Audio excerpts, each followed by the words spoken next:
Hello and welcome everybody to the latest edition of the Buy Round Interview Show. We are joined today by a man who is absolutely loved and adored by the Bulldogs faithful and the rugby league public in general, none other than Reni Maitua. Jammer, what an introduction, mate. Pleasure to be here. Been a big fan for a long time, mate. So, yeah, I'm happy to be sitting in these big, beautiful, comfy chairs and having a yarn with you, bud. They are very comfy. They can't. I have an ability to pull people in, and Is it a ploy to get more out of me? Well, environment is important. Yes, Setting up your environment to drive a conversation is really important. These chairs do relax you, make you feel very comfortable. Some people are afraid of them, that they'll get too relaxed, but that's why we give all our guests full control, mate, because we do drag you into deep conversation and a relaxed environment, but hopefully it goes well. No doubt it will. You've been retired for quite some time. What's filling the life of Reni Maitua these days? Well, it was a little bit of a funny transition for me.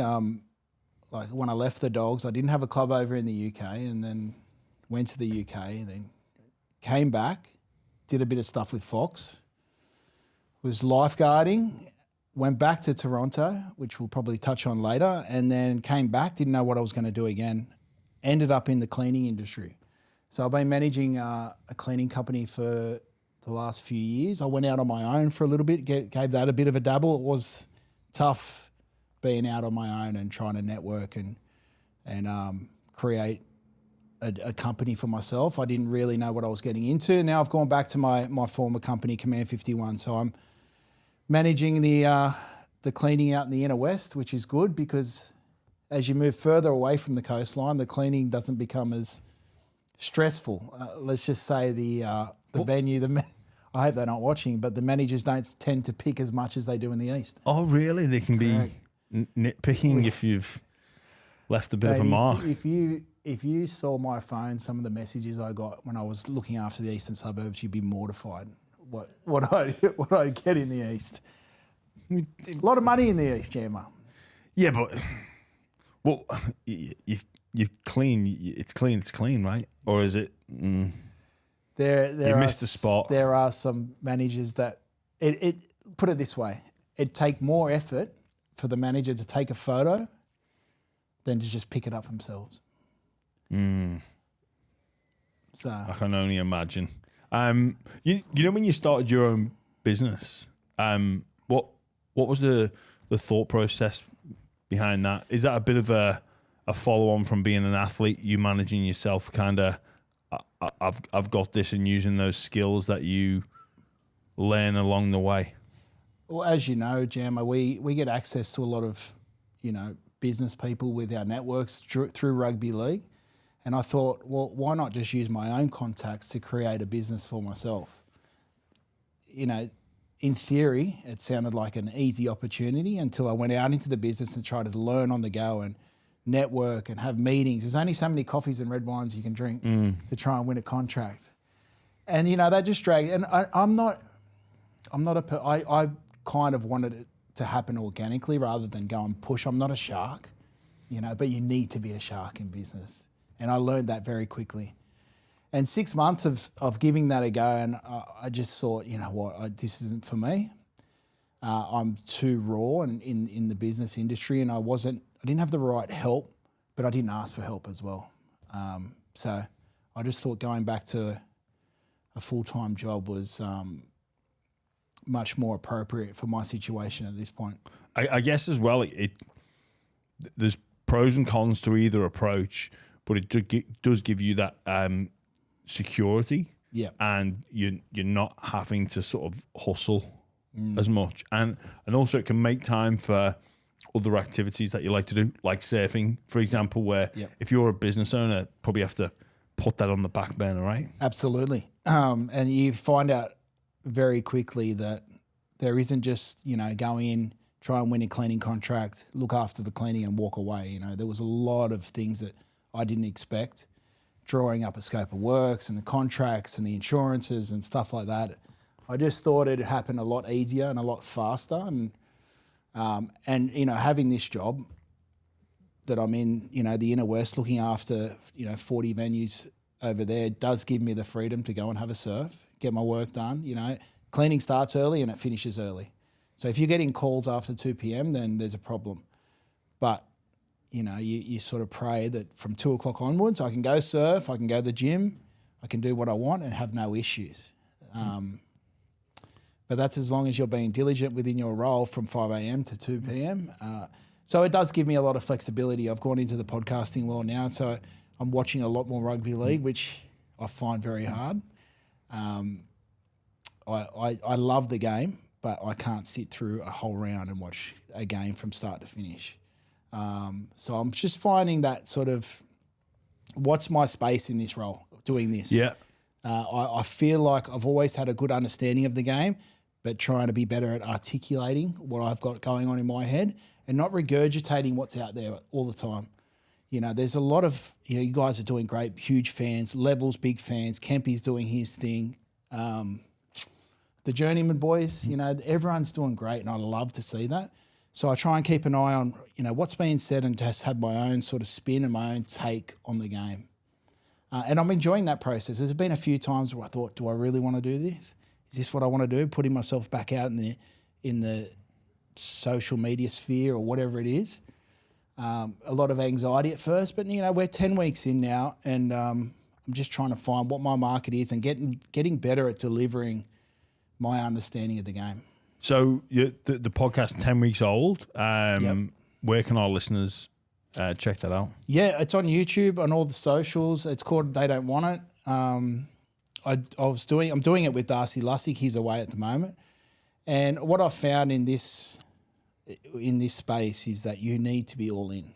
You can't just rock up, sit in front of a microphone and just expect to be able to deliver a message about what you feel the game lacked or needed within that certain round. I found early that if I wasn't as prepared, then I'd go in and I'd struggle.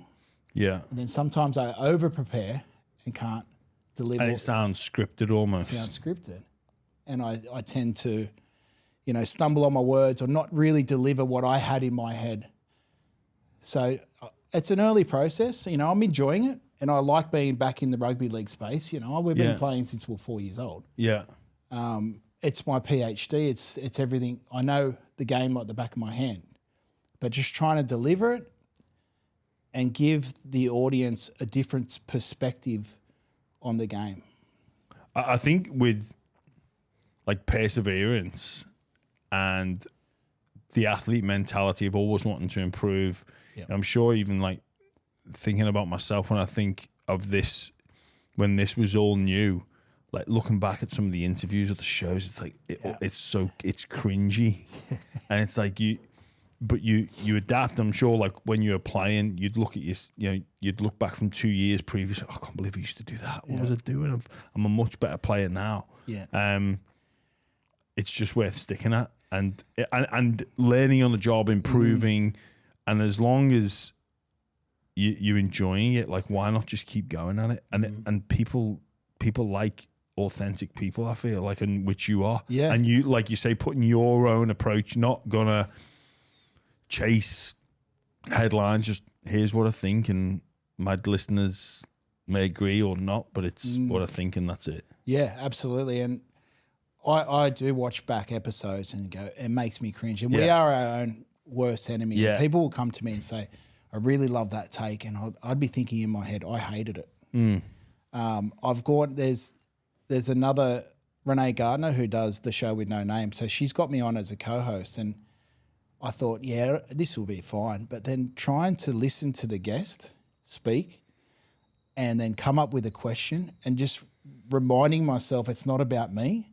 And then I'd lose my train of thought. That is an art within itself. So, I mean, you've come leaps and bounds. I'm sure that, you feel a lot more comfortable interviewing people. And it's an art. It is an art. We had a kid on last week, CJ Bloomfield, who's gone into he'll be Australia's biggest actor in the next 12 months. He's signed off on a couple of movies that I can't speak about. But just to listen to a guest speak and then trying to find out where I can inject myself into the conversation is something I want to be better at. Because, you and I, we've got plenty of stories, Jam. Like we could talk you put a camera in front of me and ask me a couple of questions and I'll talk for 4 hours. How do you find interviewing people that aren't in tough in that your domain? Because I get we can talk about football and there's that relatability, right? And it's about this happened, right, I understand that, and we get it. But going into that, like speaking to an actor, it was hard, and because he's an actor, he's very articulate, and I didn't really have to say much. He just took control of the podcast. And he could just be acting on the podcast. Like acting. That's absolutely the genius of actors. You don't know if it's really them. And but he was a half Polynesian kid that grew up in Australia, so we had that connection there. He had a little bit of times at the Titans, but overall it's a space that I want to get better at because it is an art, and listening to someone express their feelings and talk about their life, it's powerful, and there's so many times I want to inject and say, I've got the same story, but you got to think, no, this is the guest. It's not about you. So I'm enjoying the space. It's been different. It's getting me out of my comfort zone. I'm not taking any hits, and I get to still talk about the footy. Yeah. So it's a good space to be in. So just on the football side of the podcast that you do with Darcy Lussick, you just not breaking down the games, more of the issues in the games, just your own independent thoughts on things. Yep. So we always say it. Look, if you're coming on this podcast to listen to us talk about stats and meters and post contact, it's the wrong podcast. Yeah. Darcy's a colourful character. I've got a bit of a colourful background. So, yet, for example, if you gave me the Suoliti situation in Origin, I broke it down that fundamentally he got it wrong by tackling with the right shoulder when he was on the right side of the field. So if he's jamming out the back, he hits with his left shoulder. Yeah. So that's my footy IQ sort of breaking down that tackle. And then we could go from there to talking about Benji going overseas during the bye round and have I ever done that? And yes, I have. Yeah. I've gone to Bali, and we'll tell those small stories as well. So it's just, I want to make it fun, but show the audience that we do have a footy brain. Yeah, you know what you're talking about. I know right? what I'm talking about. Yeah. You and there are people out there that haven't gone through that same pathway system. It works a lot with coaches just because you're the best players doesn't mean you're the best people to talk about, and respect to those people that do have podcasts within or about rugby league that aren't necessarily players. But it's just your take on it, which I think, listeners do they appreciate. Yeah. And I think for so long, there's, the usual media, it's so polished. And obviously this world of podcasts has come in and it's just relaxed things a little bit and it's given more people, and especially those people on the extreme of, a little rough around the edges and they've made mistakes in the past, and hold my hand up to have a bit of a different take and a different voice. So, I think it's important you keep going, and no doubt there'll be bumps in the road, but you're your own boss with it. Yeah, there's been a few bumps along the way, and like you said, so Willie Mason and I are very close, and if you put a camera on us watching a game, you could just put an episode out like a goggle box. Mate, do it.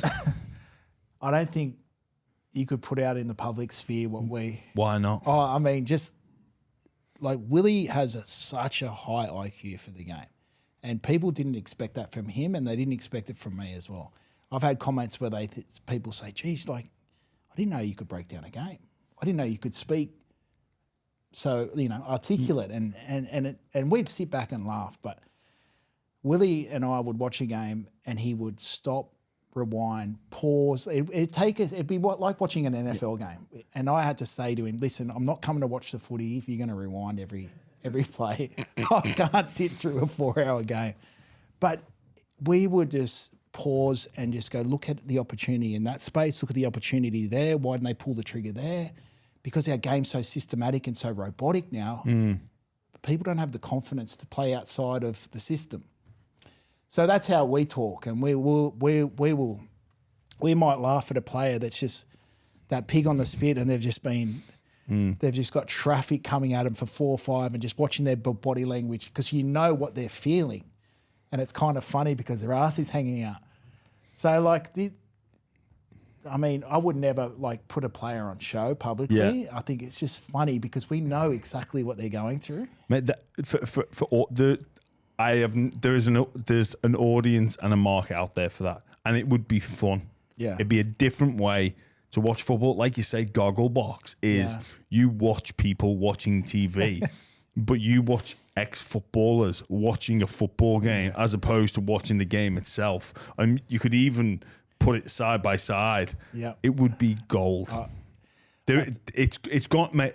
If you don't do it, someone else will. Yeah. Look, I'll have to talk to Willie about that, and obviously the boys at Levels. I'm not sure what their contractual agreements are with whoever they're with, but it's something I think there's definitely space for it, but it'd have to be highly edited, I believe, for sure.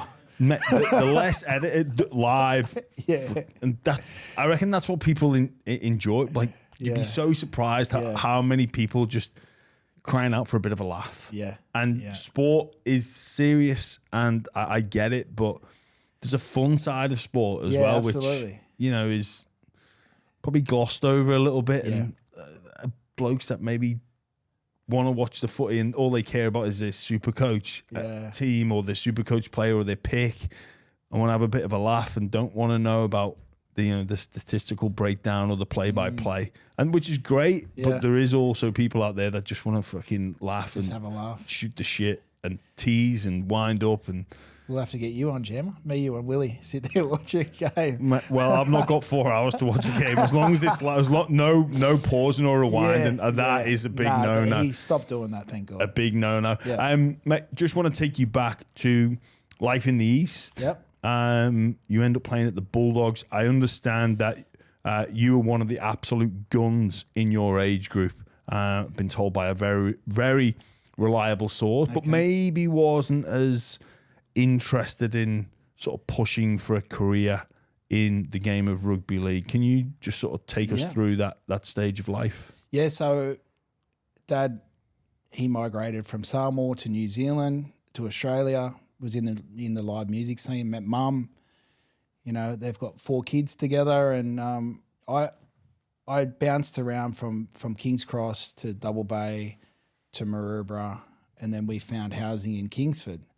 So I was still quite young, but Mum and Dad took us up to Kensington Oval, which is John Sutton and I, my brother, and another kid, Damon Alitovio, who played for the Raiders and the Dogs. That was our junior club. And I was lucky that I had housing in the eastern suburbs. I could have ended up out west, or where my family were out in Mount Druitt. But, growing up in the east was a blessing because I took up surfing, and, it was a good upbringing around here. I had a great upbringing, great people around me. Started playing when I was 4 years old, coming through the South's ranks. As you come into sort of year 6, so 10, 11, 12, made some rep teams along the way. But it was always rugby league. That's all it was. Footy, school. When I went into high school, it was 13, 14, 15, and I started to find more interest in surfing and the beach culture, and rugby league wasn't a priority. Up until that point, it was, really enjoying it and getting pushed hard into it and making representative teams. And then I just got to an age where I was about 14 or 15, I think, and I just said to Dad I didn't want to play anymore, and that didn't go down too well. Were you any good at surfing? I'd like to think I was okay. That was my escape from sport, was to meet my friends down the beach. Yep. We'd all meet on the weekend. We were in the surf club. We'd always fight over the surfboard down there because we couldn't afford surfboards. They were expensive. And so whoever got down to the surf club first would get first dibs on the surfboard, and then we'd have to wait our turn. And And I just loved it. I loved Yeah. being in the ocean and being around my friends, and it was an escape from footy. Yeah. You know, footy became pretty intense from about 11, 12, 13, 14, 15. You come into Matthew Shield, you got SG Ball in front of you, you got Flegg, you know, reserves, first grade. And it just wasn't for me. I was just thinking, nah, like I'm enjoying this part of life. The sport can just be put on the back burner for a little while. And yeah, it was. I missed out on a Matthew Shield team with the South, with the Rabbitohs, and there was a little bit of politics involved because I was a year too young, and it kind of turned me off. I thought, you know what, I missed out on a New South Wales under 12s or 13 side as well. So that was my first sort of bit of rejection that really cut deep. And then only a year later or 2 years later, I missed out on Matthew Shield, and I thought, you know what. You know, like when you're at that age and you're in the South comp and you're sort of earmarked as the next thing coming along with Braith and Asta, and I kind of just didn't want that kind of pressure. I was thinking, you know, the beach life is more for me. So, yeah, that's where I probably sort of started steering away from footy, is around the age of 14 or 15, and had a bit of a break, about a 2 or 3 year break. Oh, it was a 2 or 3 year, like complete cold turkey. I'd come back for a game here and there, club footy, but I got picked in the SG Ball squad. I trained right through till the week before round one and quit again. At South? At South, yeah. Yeah, I just couldn't buy into it. Couldn't buy in. And obviously, you know, you mentioned briefly there that you didn't go down well with your old man. Can you recall any of the conversations you had with him? I think the first conversation was around leaving Marcelin College, which is a rugby league school up the road here. And they were affiliated with the Roosters then. It was myself, Braith, Dean Witters was there. They had a few, you know, really good footballers that went through Marcelin, and they still do to this day. And I was going to a Catholic school and I wasn't even Catholic. So coming into that whole environment of doing prayers and stuff from year 7, I thought was bizarre. But I was there for footy. I got to about year 10, and that's when I said, you're paying all these school fees and I don't want to be here and I don't want to play footy. So coming from a Polynesian family, my dad's full Samoan, and that didn't go down too well. But it was a conversation I had to have in the end because I was just miserable at this school. I just didn't want to be there. And I wanted to go to where my mates were in South Sydney High, just a public school down the road.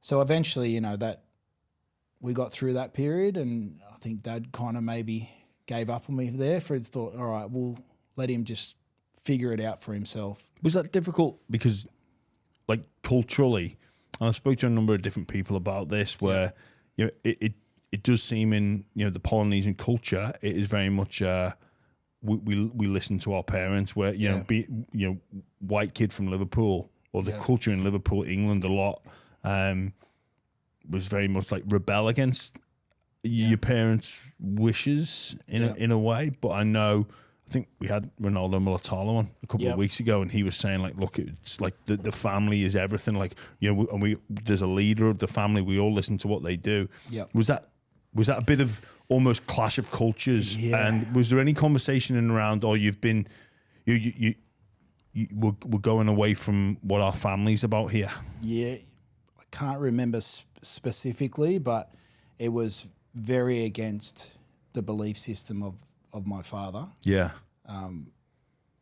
It didn't go down too well, you know, and Dad especially coming from the islands, like I found out a little bit about his upbringing later in life, and it made me soften my emotion towards Dad, because I finally understood why he was the way he was. You know, he came to this country to create a better opportunity for his kids, and to see me throw it away would have got under his skin big time, you know.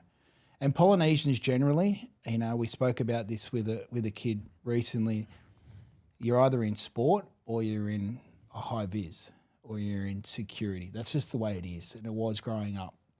It doesn't. You see your family members working in high vis or make it in sport. You know, we're naturally built for footy. So to see how hard he worked to create an opportunity for his kids and then his eldest boy throwing it away, it would have been hard for Dad. I don't remember a specific conversation where he really had a go at me, but I know it hurt him. It cut him deep. Yeah. So it was only for a period, and then, you know, but at that point in my life, I had to figure things out for myself.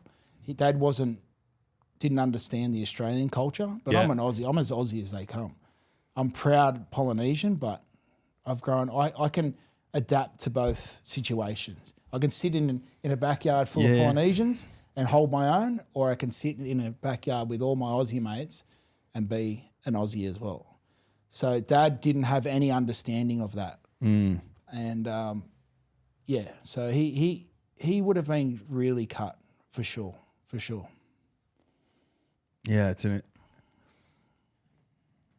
interesting one, that like how cultures collide and clash. But I guess you went through what you went through. How did you become a professional NRL player then? Because, you know, most kids that would look to have given it up and trained all the way through in the pre-season at the juniors there at South, and then just decide they're not doing it, your reputation in and around the rugby league circles would be perhaps tarnished, and maybe someone's looking at you like, no, if we can get him, you know, maybe we can make something of it.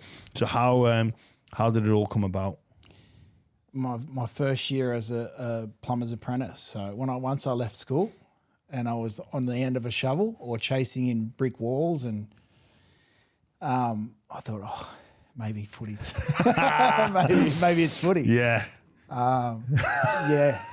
When I didn't even know what plumbing was. Dad said, because back in those days, when you finished school, you went to Europe. Like, kids went to Europe. Yeah. You know, and the world was somewhat a little bit safer. But Dad said, if you want a roof over your head, you got to get a job. And the only option I had was to become a plumber's apprentice, and through a local friend of mine. And I quickly found out that I didn't want to be a plumber. And about a year into plumbing, I think the Souths weren't in the competition. There was a flag side, so I went and trialled with the flag team and got picked. And it was a rough year. Like, it was, we got beat by 60 every week. We had like Nathan Merritt come up from SG Ball, playing a few games with us. Sutto was still a bit too young, but it was rough. So I was plumbing and playing flag for South, and Braith and Astor sent out a Bulldog scout halfway through that year, and Mark Hughes came out and watched me play, and I signed with the Dogs like pretty much straight away on minimal money. There was a contract at South for me, but I just felt like if I wanted to develop as a footballer, Canterbury was the club for me, and to get me out of my comfort zone as well. Yeah. So that's how I ended up at the Dogs. So you go into that Dogs team, you make your debut in 2004, yeah? Yep. So I had a year with reserve grade 02, 03. And the first day I walked into Belmore, I remember just this skinny kid with huge ears come up to me. And it was Jonathan Thurston. You know, we've been mates since, pre-season 01. Roy Asatasi, Ben Harris, Glenn Hall. Sonny had just signed with the club as well, but he was 16. And how old are you? I'm 18 going on 19. That was kind of the crew. They had back in those days, they had what's called a rookie squad. And I was part of this rookie squad. So you would train with your flag or your reserve grade, but you would do an extra session in a rookie squad that would do a few sessions with first grade on Saturdays. So that you kind of like earmarked to be potentially a first grader at the Dogs. And I actually started training at the Dogs 6 weeks before the pre-season. Gary Carden called me, said, you need to come in and see what this training's all about before you start at this club. Within the first week of just training one-on-one with Gary, I thought, what have I done here? Like, I've never lifted a weight. We would, superset legs. He loved squats, lunges, step up. Everything was legs on the bike, on the rower. So I thought, holy shit, this is tough, and started the season with the preseason, and I was still well behind the rest of the guys who had a couple of years with Gary Carden. But that 2002-03 preseason set me up for, making my debut in 04. What do you think Gary was trying to do? Break me, yeah, for definitely. He tried to break everyone. And I'm naturally a pretty quiet person until you get to know me, and I like to have a joke, and I just watch people from this kid from the country is the next big thing. This kid from here is the next big thing. This kid over here, he's got a $50,000 contract, come in and exit within a month. They couldn't handle the training, and all of a sudden, where I started climbing the ranks of being the next back rower behind the first graders. So that was I was pretty happy with how I was developing, but Gary's sole purpose was to break you. Find out what you're made of, right? Find out what you're made of, and if you want to be part of this club, this is what it takes. Because when you're in a situation where your teammate is relying on you, I've got to have faith that I can tell Steve Folkes that he's the man for the job. So that's Gary Carden in a nutshell. And yeah, there was many blow-ups. I remember throwing a rower handle at the screen and snap the screen off because he broke me for that session. But I'd go up to him an hour later and apologise and say, "Sorry, Gaz, I'm better than that." So there was plenty of tears with Gaz, but I owe my whole career to Gary Carden, and I can confidently say that a lot of other players do too. Well, I've not met a person that has a bad word to say about him and what he did for so many of those Bulldogs legends in that time of, you're not appreciating it at the time. No. When you're on the rowing machine, you're doing the lunges, you're doing the squats, you're thinking, who is this guy? Like, what is this going to do? But you're exactly right. He needed to have the confidence and the trust that when he sent one of the players that come through to the first grade, that they were ready and they weren't going to tap, because as hard as those training sessions are, it's never as hard as a game and the pressure that comes with the game. Yep. I think, if you fast forward just a fraction, even to the grand final, like the last 10, 15 minutes when we were under the pump and scrambling, we were built for that moment. No one was going to break us. No one.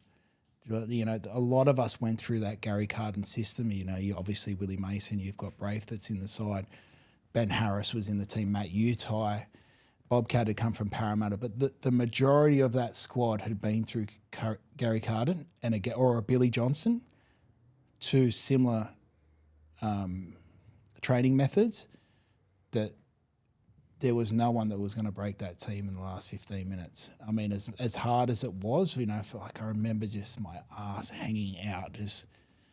But my fear in the game, which came through Gary, was letting my teammate down. Wow. Yeah. My biggest fear, I didn't fear anything else in rugby league more than letting my teammate down, being able to come off the field and look my teammate in the eye and say, I was there for you. And don't get me wrong, there was plenty of times where I've let my teammates down, but that was my biggest fear and something that circulated in my head to this day. It still sticks with me. Yeah. Do not let your mate down. Do not let your teammate down. Yeah, keep turning up for each other. Keep turning up. It's fascinating that so many people ask about like high performance and sporting teams, and they see the outcome on the field and they want to know how do you do that? And it's the boring, hard processes that go into that spit out, also that create those scenarios. and create the ability to go above and beyond. Like you're going to have to go above and beyond, but it's not just going to happen because you think it's going to happen. You've got to have an insane base and an insane capacity to go there that is built doing hard things continuously over and over and over again. Absolutely, and that was through repetition, and 2002 and 2003 and all the pre-season, 2004 pre-season, there was like a one moment in the Penrith and Brisbane grand final and that last Cleary try where the inside defenders switched off for that split second and didn't fill the space. And I put myself in that situation and I was thinking if that was me in that situation, I just couldn't live with myself knowing that I'd let my teammate down. And I don't want to, I'm not shitting on the Brisbane boys, but I just put myself in that scenario that if they just took that step a second earlier, they would have filled the gap and shut Cleary down and won a premiership. There's just moments that can ultimately cost you a grand final. You know, Cleary's a genius, but it was just that certain situation that I know that the squad I was in 2004, we would not have let that happen. Well, you talk about your upbringing, you're sort of in and out of rugby league, and then you come into this Bulldog system and you're with Gary Carden that's testing you. What was the internal drive from Reni Maitua? Because it probably doesn't seem to stack up that you were this young lad that loved the beach and, footy, take it or leave it kind of thing. Yep. You know, eventually find it. What was the burning drive that made you stay and not walk out the door like so many others did? I didn't like where my life was heading off the field. When I was 17, 18, I was drinking a lot. I was partying a lot. And there was just a moment where I just had enough. I woke up on a Monday and I thought, you've got to fucking sort this shit out. You know, you've got a lot to offer. You come from a great family. Yeah, you've got great mates, but you're just too far off the rails. And I don't know if I was getting in trouble with the law a little bit as well. Not anything sinister, but, just on the police's radar. And I just thought, I've been brought up better than this. And I've had enough of it. So that was like the driving factor for me to go, hang on, rugby league's a good path, it's a good avenue, you're going to be fit, you're around good people, you can play. This is where you should be headed. And it was just a moment of a little bit of maturity that just thought, you know what, Braith is one of your best mates, you've known him since you're 5 years old, you've competed against him, you've been in rep teams together at a young age, look how well he's doing. Make a name for yourself and go out and give it a go. So that's what kept me away from. I wanted to get away from that life and I wanted to give footy a crack because I knew there was good opportunity in it. And I knew I had far more to offer than being a bit of a beach bum. You know, as much as I love my mates and I love my upbringing there, which taught me a lot, it was heading down the wrong path. It was as simple as that, as I could put it. So footy was that driving factor to get through Gary to understand that as a man I'm resilient and I can develop into someone that's going to not just be another statistic where he could have or he should have. I didn't want to be that. Yeah. You know, I know a lot of people that are that. I don't want to hear you, he could have. No, he didn't. Yeah, I could have made it. Yeah, exactly. I don't want to hear that shit. Like if you've got the opportunity, go and do it. You know, like so many times I'll be around people, oh, mate, he was a great park footy player. So what? So what? It's in a park. Like if you've got the talent, I want to see you go out and achieve what you're meant to achieve rather than just staying and being a legend down at Kenzo Oval or down at Snape Park. So I didn't want to be that. Or that person that people go, he could have made it if he'd have applied himself. Yeah. You know what? He was such a natural. Yeah. Like, I don't. It just falls on deaf ears. I'm like, yeah, well. Yeah, he didn't, did he? Because there's more that goes into it. Absolutely. You need that drive, that ability to get through a Gary Carden session because that's what the professional sporting world is about. It's not the easy stuff on the park where you can get away with not tying in and all the little things go away. You can do the chip and chase and the fancy offload. And if they don't come off, it's like, oh well. Mate, just going into that 2004 dressing room, when you make your debut, now it was a different time. So we spoke a little bit about off air. Is there a photograph of you and your your debut jersey being presented by a former Bulldogs player, or what do you recall from that moment? No, there's definitely no photo. Graham, geez, I'm just having a mental blank. Glenn Hughes tore his hamstring at captain's run. I was 18th man, so there wasn't much preparation that went into my debut. It was, all right, Glenn's out, you're in.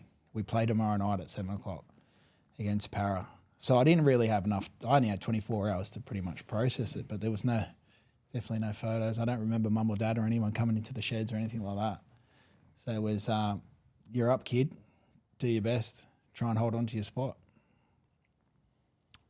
Is it better now, or is that environment better? I wrestle with this because I see because I know how important it is to a young man to achieve this dream of playing in the NRL, and the hidden camera in the coach's dressing room, or it gets announced in the team meeting room and people are jumping on top of people. I saw it recently with Bailey Hayward for the Dogs, where Cam Serraldo's there and Hayward doesn't realise it's being filmed. His teammates just jump all over the top of him.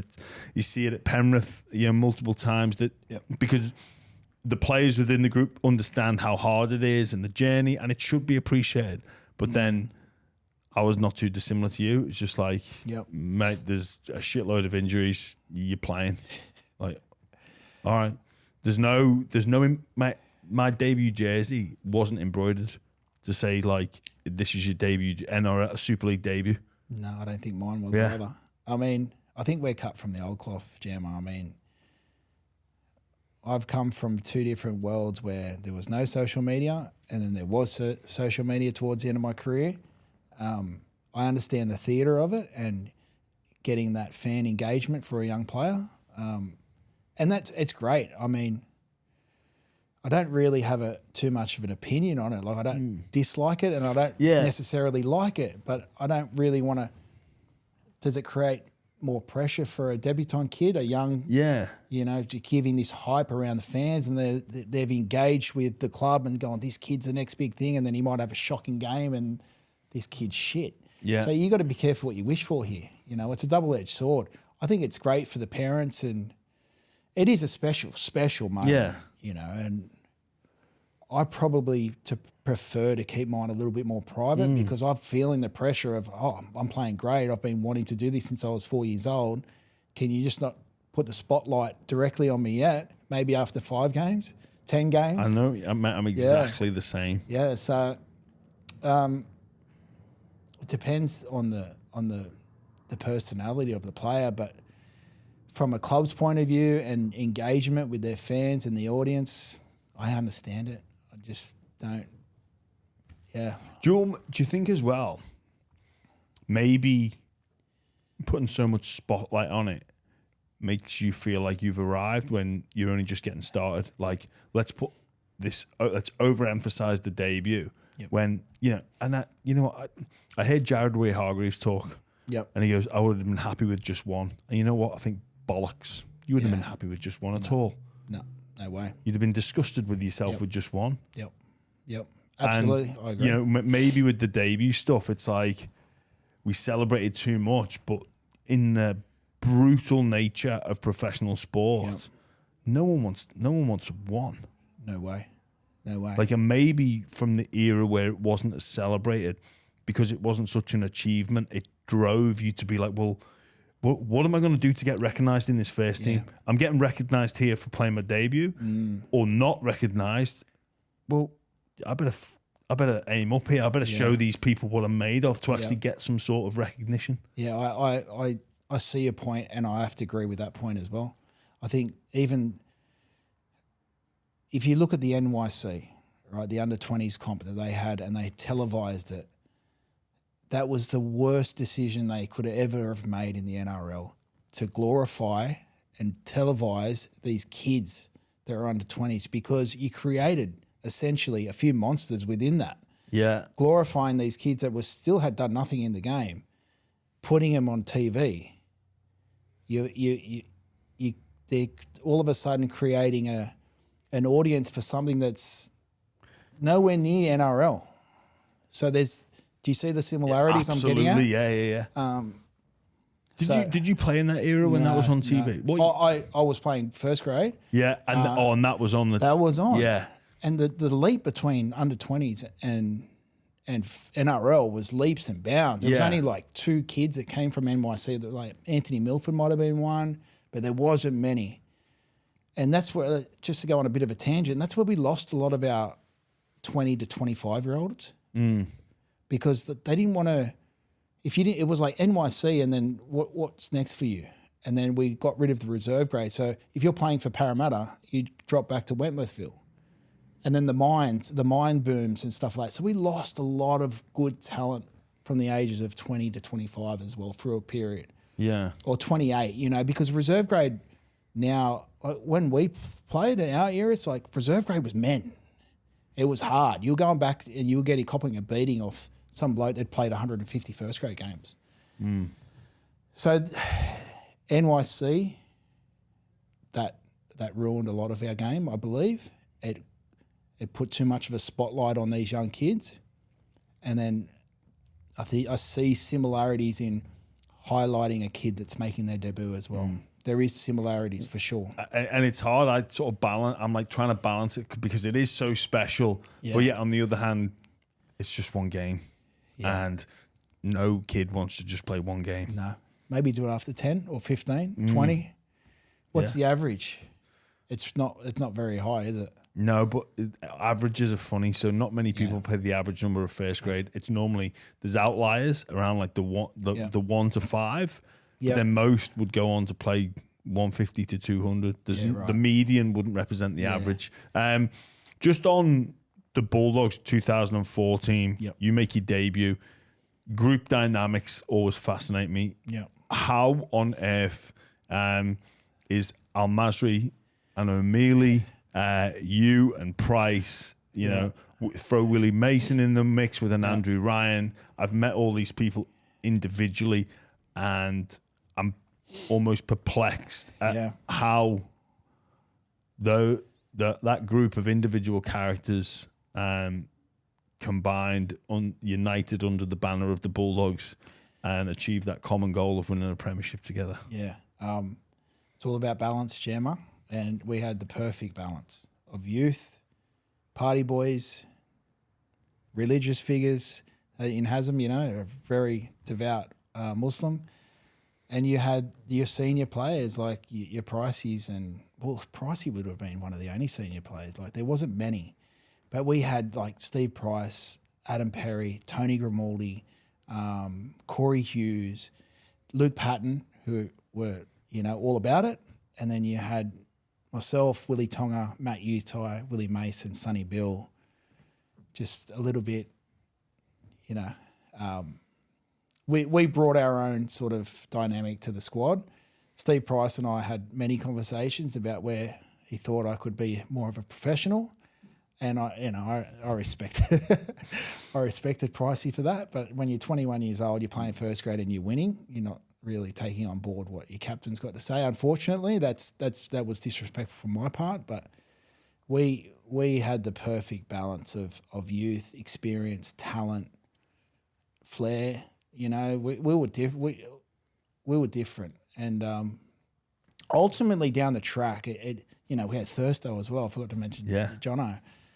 Down the track, it was detrimental to our ongoing to win multiple premierships. But in that period, in 2004,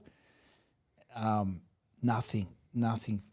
We didn't fear anything, and we had some good rivalries, especially with the Roosters and Penrith and Brisbane, like Gordy and all that. And like there were some strong teams in that competition, but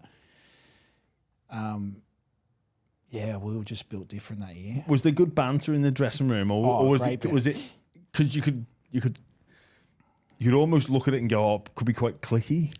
But what was the dressing room? We had our 20-year reunion a month ago, and the same banter was happening from 2004. The same jokes.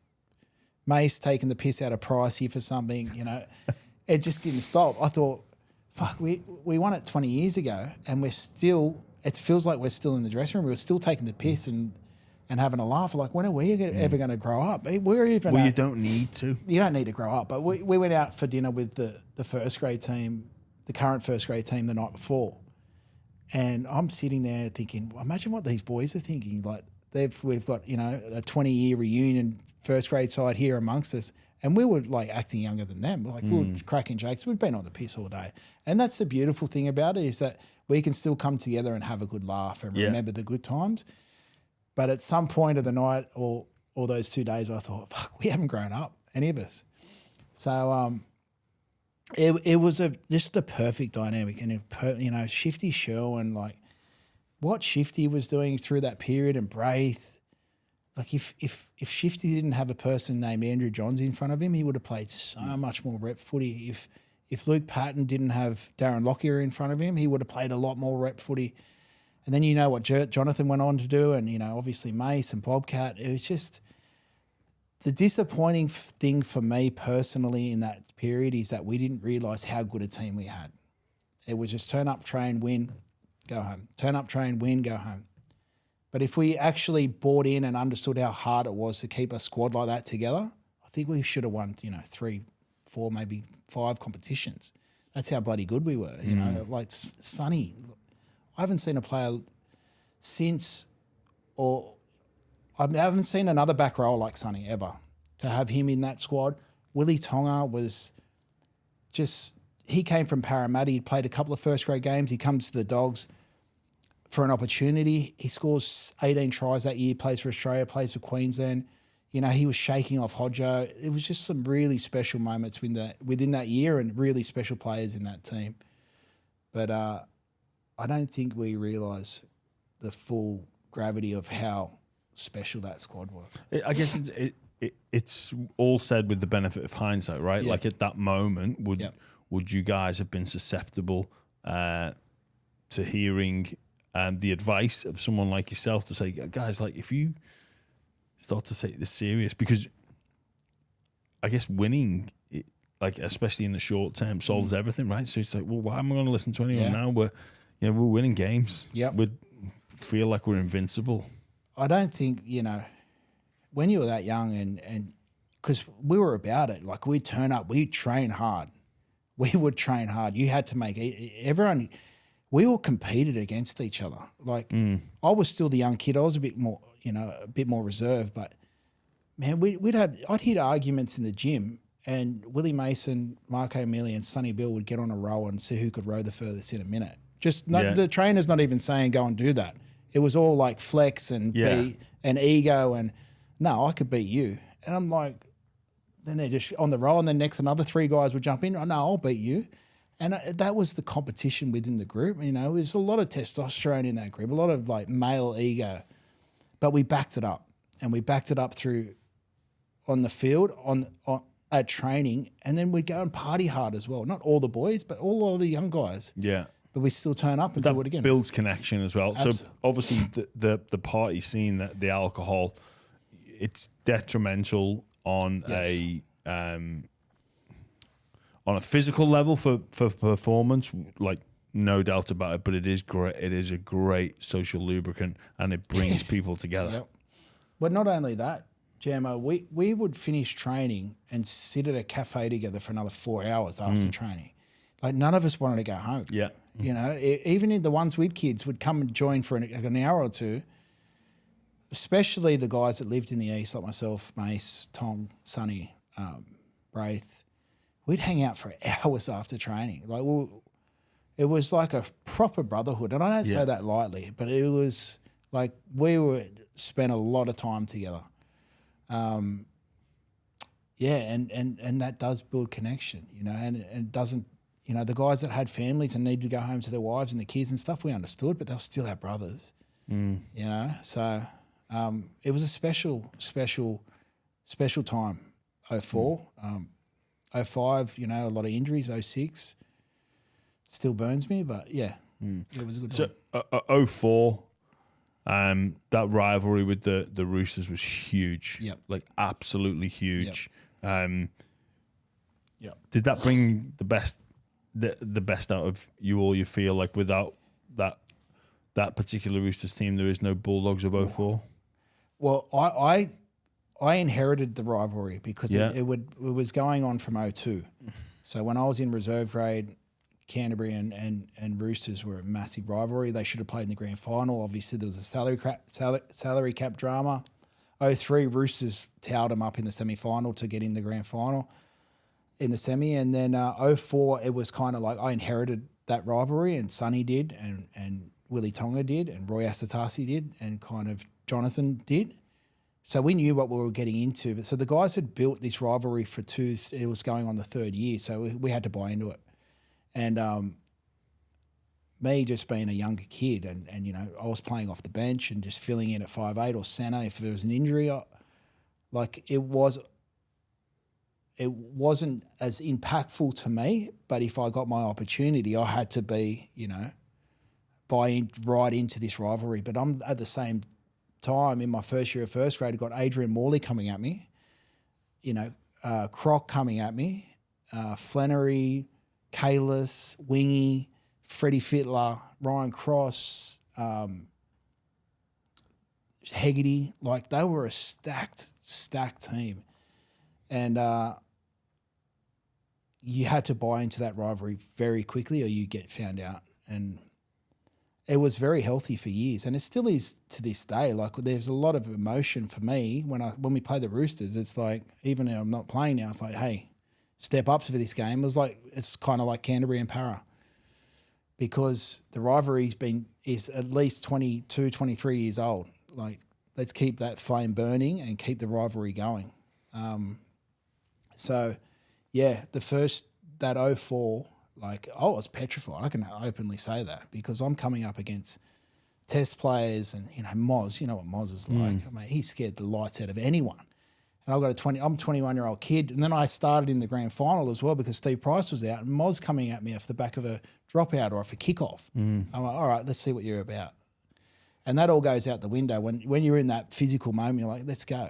So I got some great memories of those Roosters games, but I inherited it. The guys that came before me, especially in the '02, they're the ones that built it, and I just had to jump on the back of it. Yeah. Just on that game, obviously you spoke earlier about that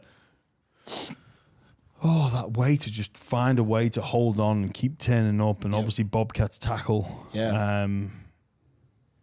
But after the game, those group of characters, the team of characters, would certainly have.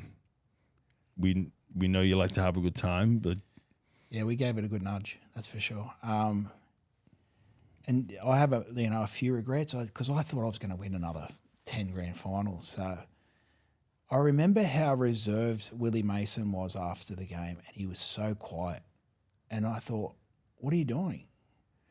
But because I didn't understand the rivalry that they'd built and what he'd been through from when he started his first grade career, and obviously not his father not being there, he really soaked in the moment, whereas I was like, where are we going? Where's my ring? Like, we're going the cross, let's go the cross. And, we went hard for a few days, and then for a week. And then thankfully a lot of the boys got picked into the Australian team or the New Zealand team.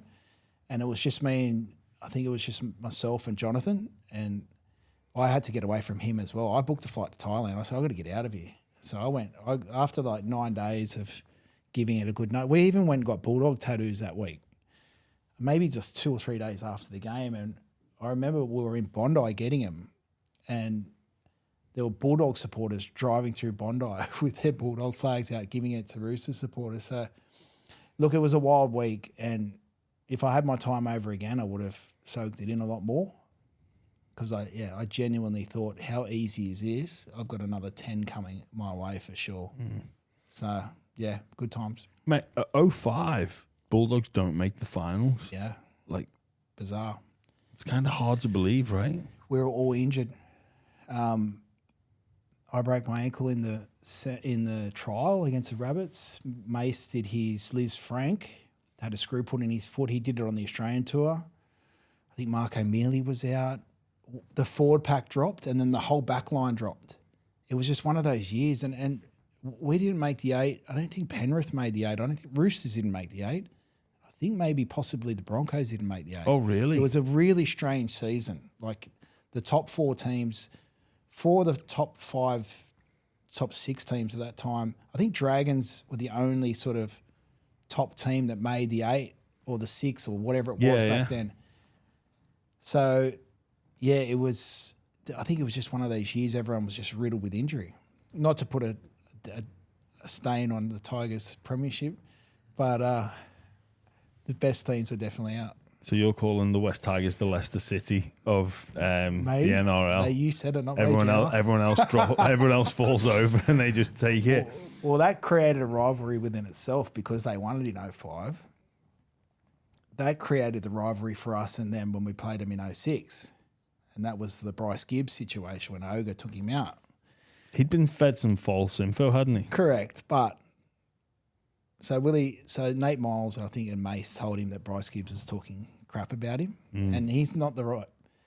He's on the best at the best of times. Ogre's not the person to G up. Like, he's a wild man.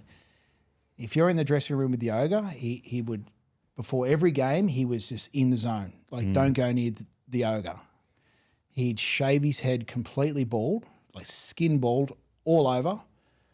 Albert Alonso would put gloves on and rub dank rub into his face, into this and on his head. And for me, looking over, I'd just go, that's my teammate. I'm going into war with him, you know. So once you start planning he used to go after his own clubman front rowers. Like if it was we had an opposed session, if the reserve grade front rower that had the 8 or the 10 on had a target on him, like Ogre would just, like the amount of sessions I see get stopped because of the Ogre.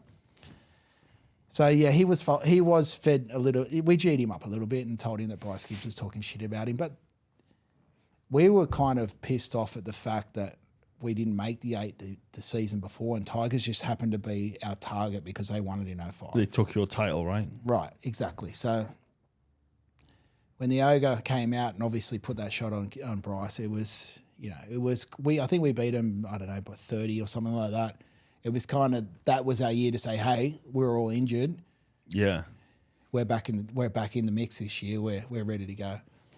But yeah, there's some good moments. Well, you know, we ended up choking at the end of the 06 anyway. What was the who did you lose to again? The Broncos. The Broncos. So yeah, we'll beat him 20-6 at half time, and then they came out and put 30 on us in the second half. That one burns. That hurts me. That one because I know that. I feel like, personally, just in my opinion, we would have went on to beat Melbourne as well. I think the grand final was Dogs Brisbane. Yeah. And when you've got a lead like that, go in a major semi, and then to capitulate and fold. Yeah, we did have some injuries in that game. We lost some people in key positions, but that one hurt because I felt like I was finally part of that squad 3 years in, that I wanted to win a premiership, knowing that I had a full part of that the previous seasons and going into my 3rd year of first grade. So 06 burns. Yeah, it's a shit feeling to have. Just on Ogre and the sort of the craziness of him, take you back to those dressing room dynamics. How did that work? You got this like a little bit, this lunatic and some good banter. Yeah. Like, was he left alone? Was he wound up? No, he was wound up. Was he willing to do a non-violent exchange, or was it like? He was willing to do a non-violent exchange in the dressing room, but then if you took it out onto the field, you knew. Like if you're doing like an opposed session, you knew Ogre was coming for you at some point. Like if you've teased him in the dressing room, you think, you get taken out off the ball and you get a shot in the ribs, or someone's trod on your foot, or hit you a little bit high, you knew it was coming for Ogre, coming from Ogre. There was so many times I knew where, like, if I'd cop a hit or someone copped a hit, and it was always Ogre. And he was all for the banner. Like, he's hilarious. Oh, so he wasn't just I'll resort to violence. I can actually give a bit. Yeah, but back. On the field, yeah, it was I'm the Ogre. I'm the alpha male of this group, of any group, and anyone I play against. Did him and Willie ever clash? Like in the dressing room? Because you can imagine those. I know they're all pally now, but like, you know, when you're mid-20s, like, you know. I don't remember. I don't remember them two ever clashing. They were pretty close back then too. Yeah. I think Willie was living with him for a period as well. But they were the two alphas in the room, like Ogre was the alpha on the field and Mace was like the alpha in the dressing room and rallying the boys and getting a good, having a good time. And he did, he was an alpha on the field as well. But yeah, I don't remember them two clashing. Who would you back? Oh, shit. Like Well, peak, you have to peak time there, which like you can only pick one. I'd have to go for. No, I'd have to pick the Ogre. There was something different about the Ogre. There was something that switched in his head, and I was already a fan of Ogre because he's a year older than me, and I looked at him like he was 10 years older than me, and he was playing in the front row of first grade when he was 16 or 17. Is he really only a year older? He's a year older than me. Yeah, he's 43 or 42. We're only a year apart, but I remember my mate saying, "Have you seen this Marco Mealy playing for the Bears? He's only 16 or 17." I'm thinking, not only is he one of those, talented kids that can play first grade at a young age, he's playing in the front row. Yeah. Like it was unheard of. He'd already played probably 150 games by the time I came into grade. He was that young when he started playing first grade. So I'd back the Ogre. I think if he couldn't win if they're boxing, I'm sure he'd try and bite him, try and bite his nose or ear off. Well, we're going to clip this up and send it to Willie Mason, so watch out. Moving on from the Dogs, can you talk to us a bit about what happened there and signing at the Sharks? Yeah, I did get sacked by the Dogs.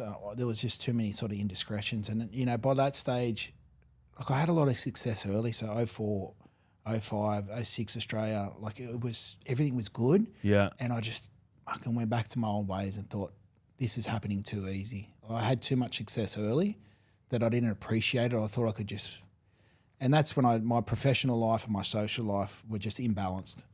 My social life took over my professional life. Canterbury had just won too many indiscretions. They sacked me. I go to the Sharks. Was there many warning signs there that you sort plenty. of didn't? Plenty. The amount of times I've been in Steve Folkes's office or, the CEO at the time or, my teammates, there was just like, hey, Ren, cool the jets here, pump the brakes. Like, this is going to end bad. And it did. And I was bitter at the time, but I made my own bed. I've always been pretty honest with that. I know that the club had to move on from me because... Did you accept? I know you're saying this now. At that time though, were you as accepting of? No, definitely not. Definitely not. It's funny that when you in your youth, you can be it was that ego.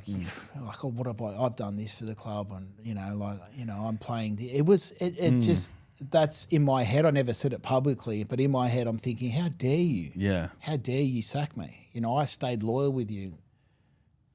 So on and so forth, but the writing was on the wall for years. I'm surprised I made it to 2008. It was always little minor, not turning up to training, being late. There was a couple of big ones in there, but Kev Moore and Todd Greenberg had taken over and, they pulled out a file that thick and said, this is all your indiscretions from 2002. I was like, all right, you win. I'll leave. Yeah. So then I go on to the Sharks and I had a relationship with Ricky because through the Australian team, and he was, there wasn't too many clubs out there. There was the Rabbitohs contract, going to meet Russell Crowe was an experience, and then Sharks. And I thought, I've got a relationship with Sticky, and I thought that would be the best fit for me. But ultimately... And I was sober the whole time I was there up until when I got sacked. You sort of changed your ways up until... I thought I did. Oh, I put a Band-Aid over my problems. It was like, oh, okay, I've been sacked now. I've got a new opportunity. But it was just a Band-Aid fix to what was going on off the field. Was there a certain... I'd probably still act in this way now where I sort of talk about balance and, I'll do a month off but then I'm back. Was there a certain level of that where, you know, you've said you were sober and you're like, oh, well, I feel like I should treat myself now. Yeah, well, it was 4 months that I hadn't drank because I did it at the back end of the preseason and we'd played 8 games and Sticky came. We had an agreement that I wouldn't drink. And I was a man-to-man handshake agreement or a man-to-man handshake agreement. You know, you wouldn't drink. Yep. But so it was that serious. Like when you signed at the Sharks, come with this knowledge from the Dogs that, you know, maybe through some choices that's why it hadn't worked out. So he's gone, look, you can come here, but this is the circumstance, and you've got to abide by that. And I think we played like 7 or 8 games, and we had a bye, and the team was having a team drink. And Sticky pulled me aside and said, look, I'm really proud of where you're at. We're not winning, but, you know, you're showing me some great signs. Go out and have a good time with your teammates. And that was 1 day turned into 2 days and then turned into 3 days and then turned into a 2-year ban. Yeah. Yeah. I've always, and like I'm just too much of a social butterfly, especially back then. But now, like I love to be around my friends and have a drink, but I know where I'm headed when I'm going down that path. Like I used to get to the edge of the cliff and then either pull back or like go off it completely and be gone for a week. Now it's like if I have a big weekend or have a drink with my mates, it's like, all right, if this continues, this is where you're going to end up. Bring it back in. And back then, I was just all or nothing, and that's how I lived my life. Well, I'm either all in footy, I'm either all in partying. There was no in between. Like almost take on a life of its own. Yeah. Yep. Yep. What did you do in those 2 years? The first year, I was off the rails really bad. I was lifeguarding for Rugby Council, but I was like bad, like deep into partying, in the party scene, off the rails, not getting in trouble, just really self-destructive sort of behaviour. Probably about 11 months into the first year, I was at the lifeguard office and I saw something in Thailand called Tiger Muay Thai, which had training facilities. You could do CrossFit, you could do Muay Thai, you could do Jiu-Jitsu, you could do it all. And I think within a week, I booked a flight and thought I'm going to go there. And I ended up jagging like 2 or 3 of my close mates. They said, we'll come with you and we'll go over there for a month or 5 weeks. And I just wanted to see if I still had it within me to make it back into the game. And we trained 6 days a week, twice a day for the month. And when I got back, I rang Sam Ayub. I said, find me a club. Like, I've still got it. Like, because were you thinking you were done? Like, I thought I was done. You know, I was 29 going on 30. Yeah. And I was so far off the rails in that 10, 11 months prior to that, I thought, there's no way I'm going to get back for this. But something within me said, you know, like, let's prove people wrong. Let's show people what you're made of and how you got there the first time. So I went over there, trained, and I thought, you know, I've got a lot to offer here. I'm going to make it back. And Sam Ayub set me up a meeting with the Melbourne Storm and Parramatta. Melbourne offered me 1 year and Para offered me 2. And I had to take that stability and take the Parramatta deal because I wasn't sure what version of myself was going to be able to compete at that level. I had the drive and I proved that I could train hard enough to stay up with the players that were playing at that time, but I wasn't sure what my skill level would be at, 2 years away from the game. And I'm really grateful for Parramatta giving me that opportunity to go back there. Yeah, it was a tough 2.5 years there, and we didn't win many games, but, you know, a great club, great people around me. Just unfortunate that we didn't get more wins than I would have liked. Mate, you know, just on the 2 years off and the ban, did you ever look to try and appeal it or go to the Court of Arbitration for Sport because of the set of circumstances that were involved? I know some boxers have successfully argued a case of why things have ended up in them that shouldn't be. When it first came back positive and the substance was read to me, I rang up Trent Elkin at the Sharks and said, "What the fuck? What have you given me?" Like, because I hated supplements. I was never a supplement person. You give me and Sharks were big on taking, the protein shakes and all that and recovery and stuff like that. And that was all foreign to me. That was all new. So when the substance came back, I was like, this is wrong, completely wrong. And then it wasn't until I rang Mum and she was on Google and she said, "Listen, did you take recreational drugs?" And I said, "Yeah." She goes, "Well, that's how it's ended up in your system." And I knew, I knew what I'd taken on that night out. So there was no way for me to try and falsify and say I didn't know how it ended up in my system, and I couldn't live with myself not being an honest person. I shut my mouth. I didn't say, I just said, listen, I got on a plane, went away and was not seen for another 18 months because I knew that it ended up in my system through my partying. Yeah. Even though it's not classified a recreational, it's classified a steroid, it is cut into recreational drugs on occasion. So I didn't want to live a lie and say I didn't know because I knew I had that one big weekend and that's how it ended up in my system. But there are boxers that successfully proven that there's a type of steroid that have ended up in their system that they've tested positive for that have come from contaminated beef. Yeah, and that's the go-to line. The Mexican fighters tend to use that excuse. Like I said, Jam, I'm a fairly honest person. I couldn't live with myself living a lie, knowing that you partied too hard, you flew too close to the sun, and you got burnt. Just before we go on, you coming back to the Dogs, take you back to that 04 team. Yep. How do you think they would go in the modern day game?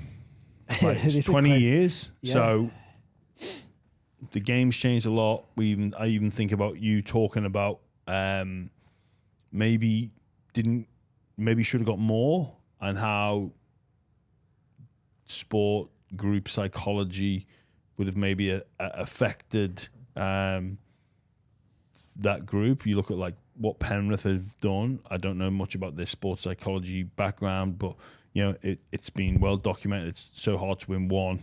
No one goes back to back until the Roosters did. No one does three because Parramatta was the last one. Yeah. Obviously, I'm assuming they didn't have any sports psychology. It was maybe just pure talent. Yep. But that Dogs team of 04 against the Penrith team of 2024 or the Broncos or any of those big teams in the mix, where realistically would they sit in today's competition? Honestly, I think we would give them a good run. Give them a good run as in beat them? Yeah. I honestly believe that. I just think if you look at it, our starting pack in O'Mealy and Steve Price, Fisher, Harris, Leota, there's an argument there. Adam Perry, Corey Hughes at 9. Who was their 9? They've had a few 9s. The back row, Sonny Bill, Mace, and Bobcat against Martin. Sorensen. Martin. I'd take my pack. The halves, Braith and Sherwin, Cleary and Luai. That'd be a good battle.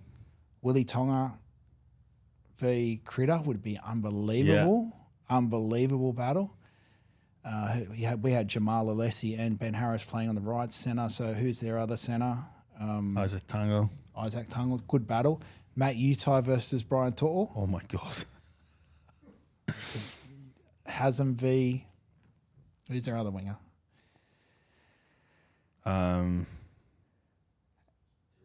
Taruva, yeah. And then you've got Luke Patton v Edwards. I mean... It's you got Thurston on the bench, Roy Satasi on the bench. I think we do pretty well against them. And it's just we just came from two different eras, man. And I've got to think about just not only that, the Broncos pack in 04. Gordy, Webke, Petro, Carlaw, Tony Carroll. Oh my goodness, yeah. like there were far more competitive packs in our era than there was today, I believe. The Roosters pack, the Dragons pack, Rolsey, like Timmins, like there was some players back in those days. They've just got. I just feel like we could. There's a lot of packs in the the mid thousands that could compete with the packs today.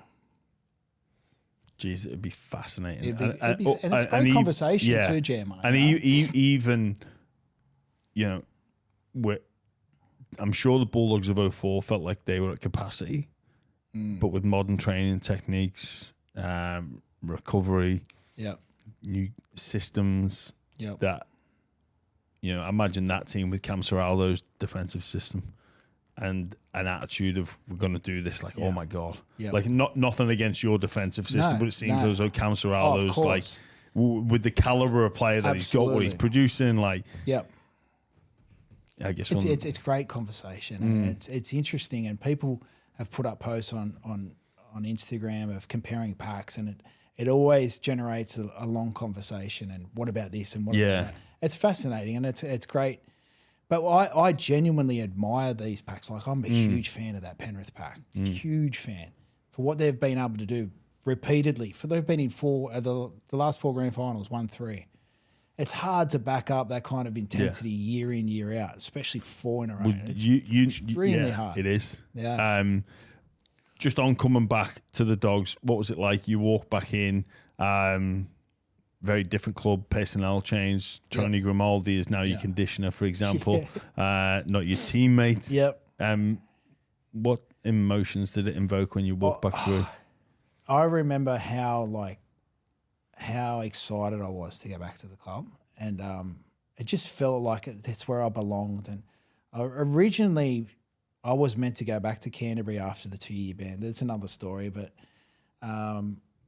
it just felt like home. Like it was like, I'm back here. It's 10 years since we won the premiership, and I mean, I didn't have the best start to the year because I had a double groin reconstruction in the preseason from the World Cup. So I was behind the 8 ball from the start. Like, mentally, I was really happy, but physically, I wasn't there. And I couldn't put weight on. I remember I was only like 92, 93 kilos trying to do a Des Hasler cardio session until I could get back onto the field. And then I was running so much that I just couldn't put any weight on. And he said to me, I can't put you in first grade. You're too light.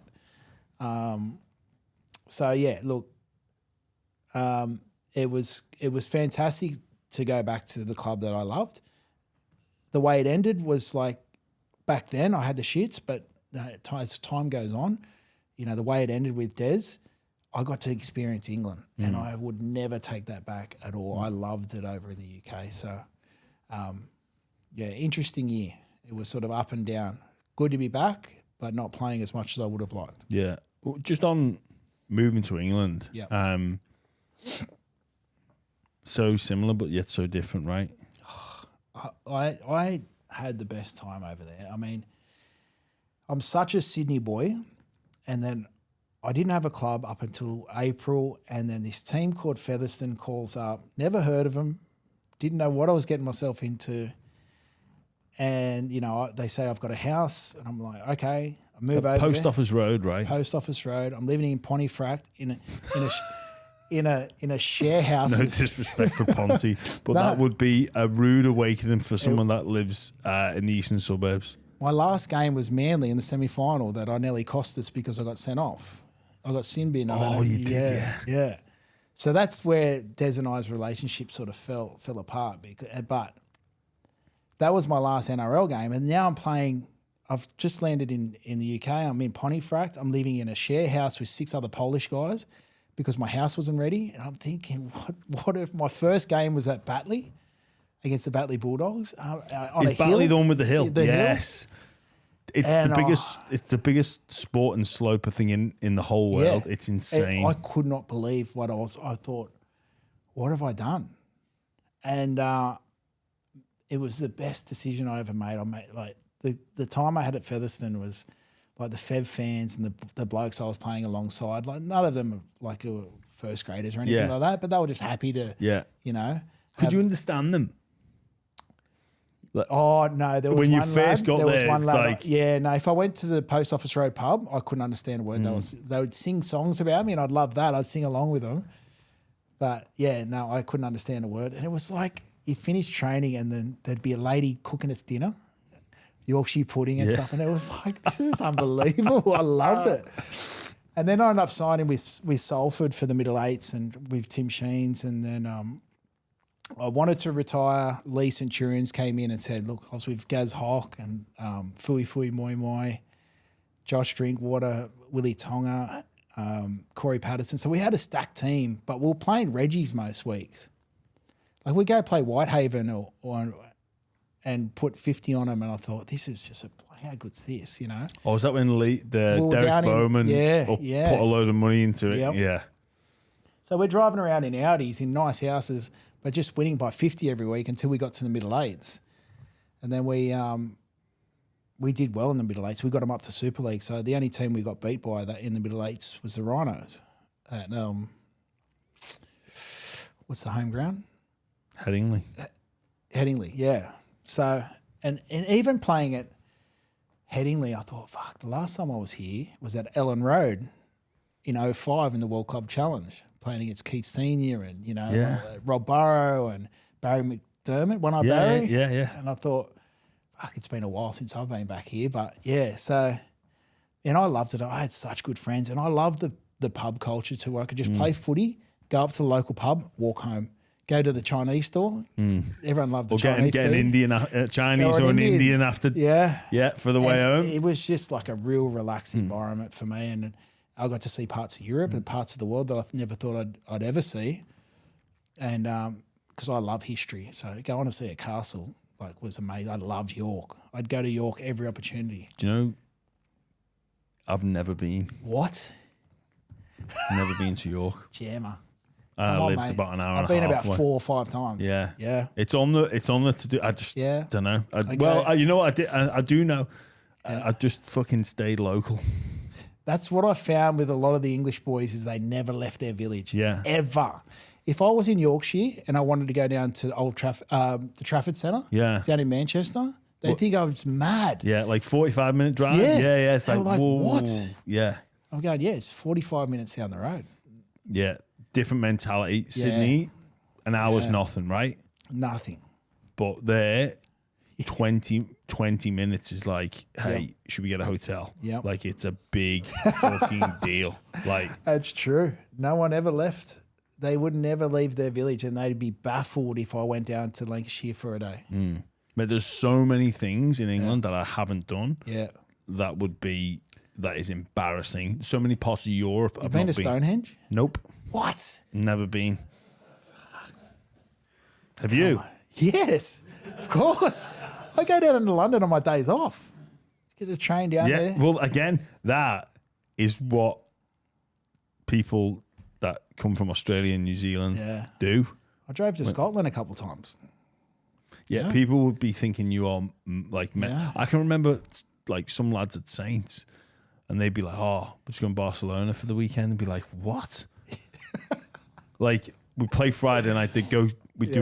They go after recovery on Saturday, and they'd literally go Saturday night and come back Sunday. And we were just baffled by that. Why don't you want to come down the Hope and Anchor with us? Like, there's nothing better than the Hope and Anchor, and I stand by that. There is no better time had. A human being can't have a better time than the Hope and Anchor on a Saturday night with P. Brown, who was the bartender. Didn't serve food in the pub, so we kept the families out. So it was rough as guts. Sometimes he'd let you sneak a feed in, but don't let anyone else see, because the Saints boys are in town. Mate, creature of habit, eh? Why would you want to go to fucking Barcelona when you've got the Hope and Anchor? Boom. I get it. I get it. You got pint of Carden. Yeah. Mix it up with the Fosters, maybe. Yeah. You know, living dangerously. I love Carling. Carling's my beer. Great beer. Yeah. Did you get the spot on glasses as well, which would keep the head on the...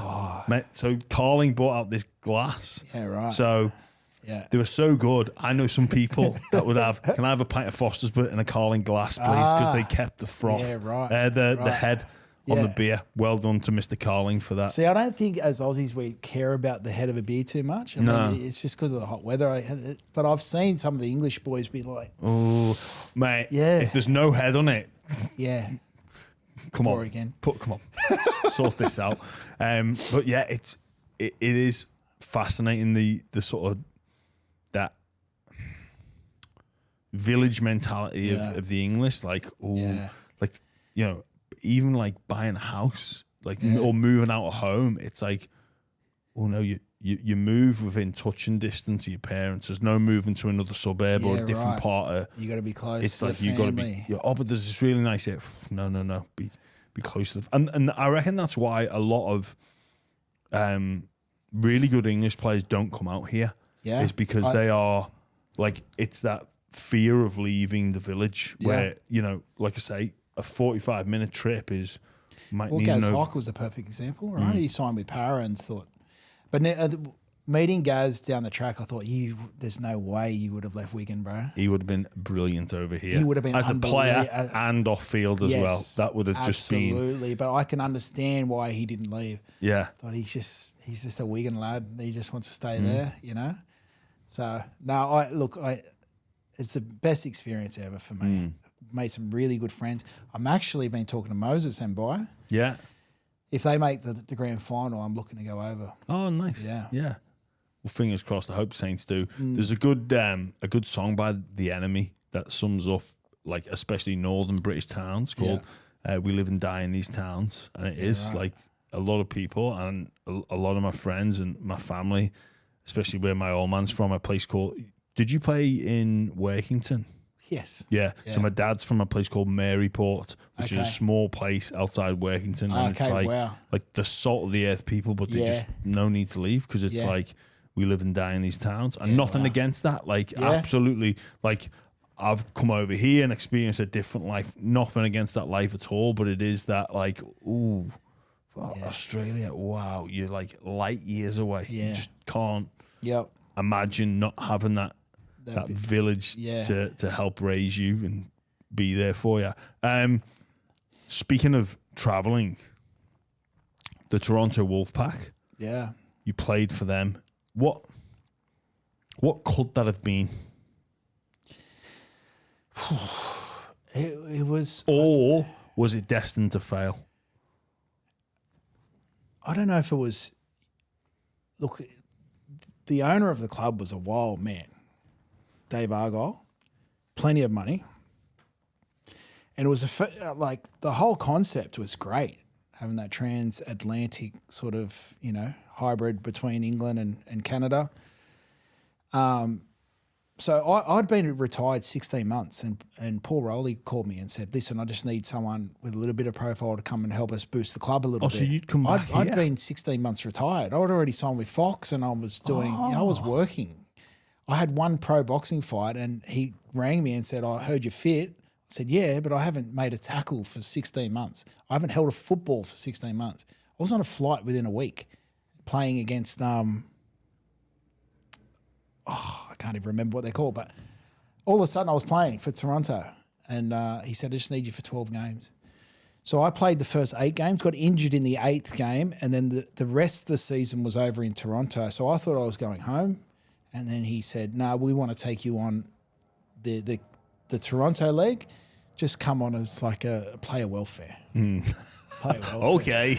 No worries. Yeah. So, I mean, when we got to Toronto, we played at the stadium's going to escape me right now, but we were getting between 7,000 and 10,000 people there that had no idea about rugby league, but they turned up, and they thought it was like baseball, that you can come in the second or the third innings. They'd rock up at half time. Like, it'd be people there.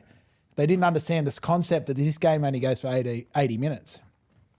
By the end of the game, because they had marquees around the field, I've never seen drunker humans in my life. These Canadians just blind, spewing up everywhere, and just like they thought we were these megastars on just loads of money, like the same as the hockey players or even the Raptors, like the NBA side.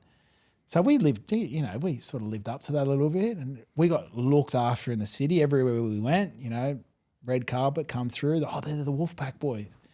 So the concept was great, and it would have grown huge in Toronto, but I don't think the Super League really bought into it. And I think there was a lot of fighting between the heads of Super League and the Wolfpack, because I think they thought it would just fall over and that they wouldn't get into Super League. But once Dave Argyle went out and bought a lot of NRL and Super League experience, and it became a reality, it was sort of destined to fail in the end.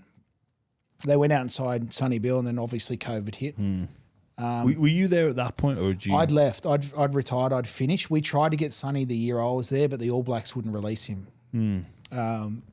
So COVID is what probably put the nail in the coffin, but there were some signs that it probably was going to fail, because I'm not sure the heads of Super League really wanted this Canadian side coming in. Oh, no, they didn't. Yeah, I think there was a club vote where, bizarrely, Salford, who had been in and out of administration for 20 years, got to vote on whether or not the Wolfpack stayed in, which is kind of, I think you lose your right to have a say on the future of the sport if you yourself have been in administration. They needed help during COVID. Now, there was always rumours of like players not being paid and stuff like that, which again is not acceptable, but you fix that by having a stronger players association. And unfortunately, in the Super League, I believe a lot of it is governed by self-interest. So, why would we want this team from Toronto? It's going to take away some of our player pool, some of our maybe TV revenue money. So, look, it was a fantastic, and there's definitely a market there for it, because in North America, up there in Canada, they love sport, and they didn't need to know too much about the rules. They just they saw the contact, and to go to, it's going to piss me off not knowing what the stadium's called, but they packed it out, and they genuinely got behind the side. So, look, there's definitely a market for footy over there. I know there's a competition back in New York now. In 2008, before the GFC, rugby league was growing. A few of my mates went over and played over there. So, especially with league going over to Vegas and stuff, I think it's going to grow again. It's a shame that the Super League didn't sort of. I mean, the rest of the competition would have looked forward to a trip to Toronto. Mate, absolutely. Man, what a city! Like they call it like a mini New York. Like it's. I think it's the fourth biggest city in all of North America, behind New York, Los Angeles, and then maybe Chicago. I think fourth would be Toronto. Yeah, right. It's just something to do every night. You go to a baseball game, you go to the NBA. There was just always something on. The city was alive, you know, like the streetcars, like the tram line and stuff. You just jump on a tram, you'd be in one street, you go here, you go to that restaurant. Something was to do. I don't know if it'd be good for a young player. But then, mate, you know what? You've got that, and that's competing against your Post Office Road. True. I really wish it had taken off and it maybe given more support. They were told that they needed to stand on their own 2 feet, which I guess is fair enough. Yeah. But then let's innovate here and let's think outside the box of a transatlantic team playing in this competition, the exposure it's going to give. Like I genuinely worry about the state of the Super League at the moment. Yeah. And where it's heading, its room for growth. I've said this for. I think it's on life support to an extent where, you know, you would have seen the dwindling crowd numbers.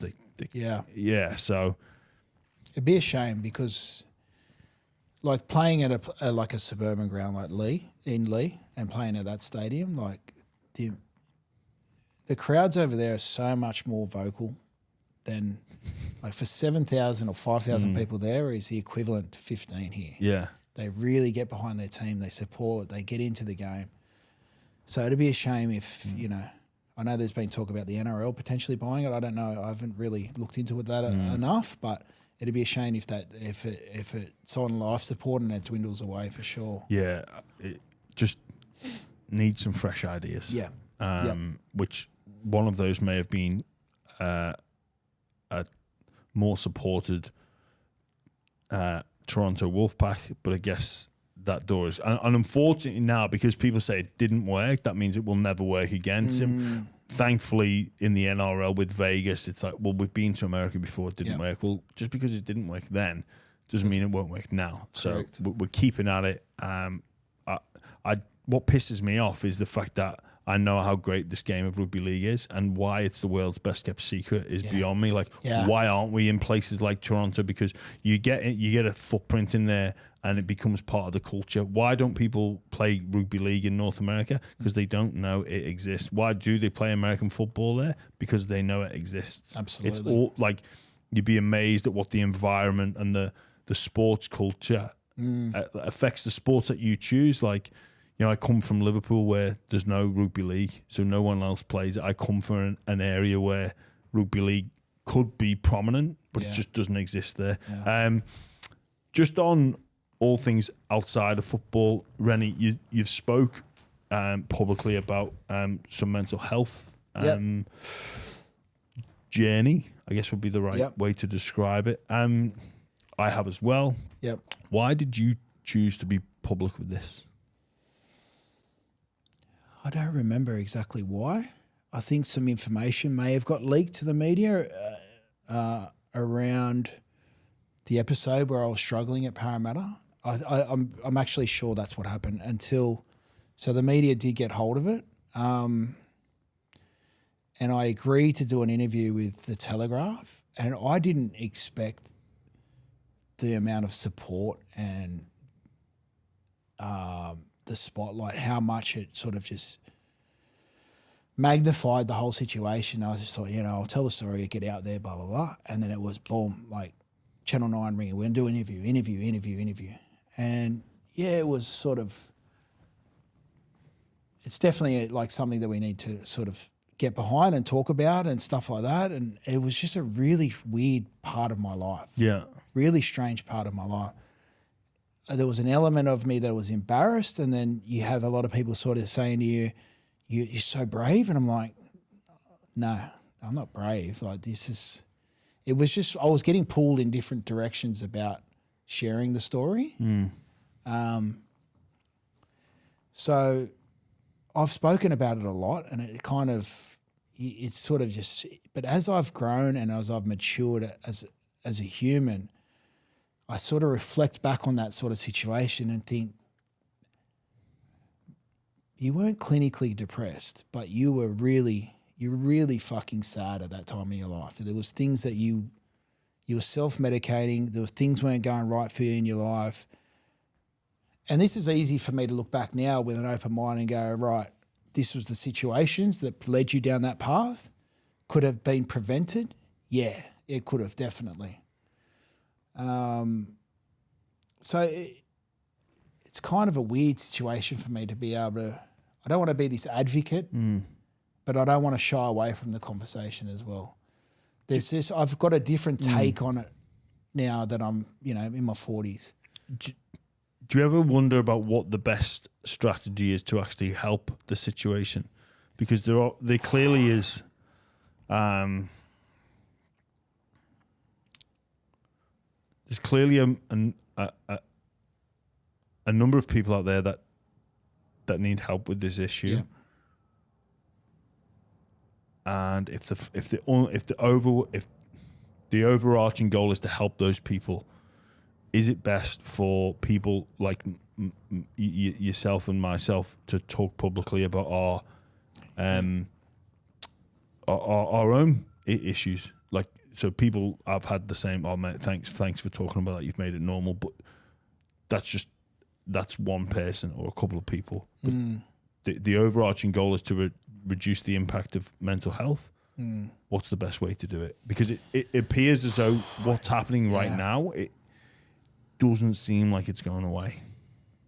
It doesn't seem like it's solving the issue.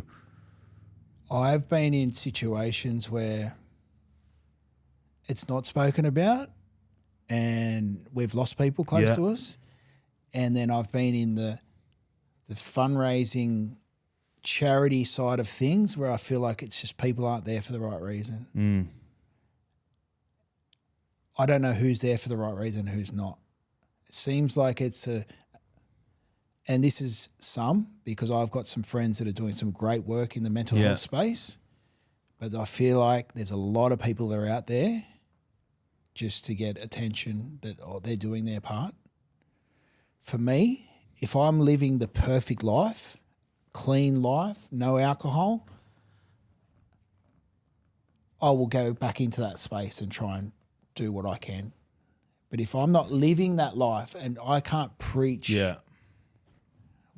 just feel like for me, I don't feel comfortable going to a charity event if I'm not living what I'm preaching. So I understand what you're saying. Like, are we putting the wrong kind of spotlight on the whole mental health side of things? There's parts of me that think, well, we need to because we've lost people for not going into that space. But there's definitely an element of the attention seeking around it. Yeah, it's such a hard. Yeah, no, absolutely. Yeah, it's so hard to know, like, what the right thing to do is. Yep.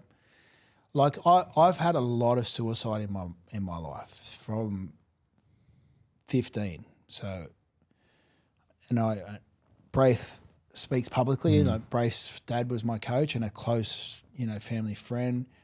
My cousin, one of my best mates, two of my best mates. I've had about 5 suicides, close people, and it's like I should be the one going, no, we need to be like, we need to stand up, but I still don't know the answers to it. Like, there's not many people that have had more suicide in their life than me. Like, I've had to bury at least 5 people.